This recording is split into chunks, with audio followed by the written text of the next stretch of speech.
මේ රටේ අධිකරණ පද්ධතිය ස්වාධීන වෙන්න ඕනේ. හැබැයි පොලිසිය දක්වන කරුණු මත තමයි ගරු විනිශ්චයකාරවරු ක්‍රියාත්මක වෙන්නේ.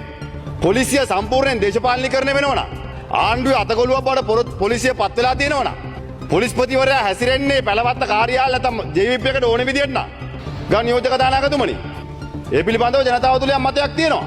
මම පොලිස්පතිතුමාගෙනුත් ඉල්ලන්නේ මේ දේශපාලඥයෝ දෙන ලනු කන්න එපා. මේ පොලිස්පතිතුමාට කියන්නේ මේ ලනු කන්න එපා. මීට පෙර ඔය විදිහටම පක්ෂවලට කඩේ ගිහුව පොලිස්පතිවරුන්ට වෙච්ච දේ ගැන හිතලා බලන්න. හරියට හරි මාත් කියන්නේ ඒක.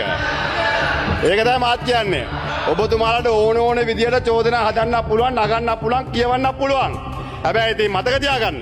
මේ රටේ සමස්තයක් විදිහට රාජ්‍ය යාන්ත්‍රණය විනාශ කිරීම තුළ මේ රටේ සමස්තයක් විදිහට පොලිසිය සහ අධිකරණ පද්ධතිය කරන නියෝජ්‍ය කතාන්තර විනාශ කිරීම තුළ ඔබතුමාලා එක පැත්තකින් මේ රටේ වෛද්‍යවරුන්ට, නීතිඥවරුන්ට, ඉංජිනේරුවන්ට, රණවිරුවන්ට මඩ ගහලා ඔවුන්ගේ චරිත ඝාතනය කළා සමස්ත වෘත්තියම කඩාගෙන වටන දඟලනකොට මහන්සියෝ ලැජ්ජයි. නීතිඥවරු වාඩි වෙලා ඉන්න බෑ. නීතිඥවරු තමන්ගේ වෘත්තියට ගරහනවා.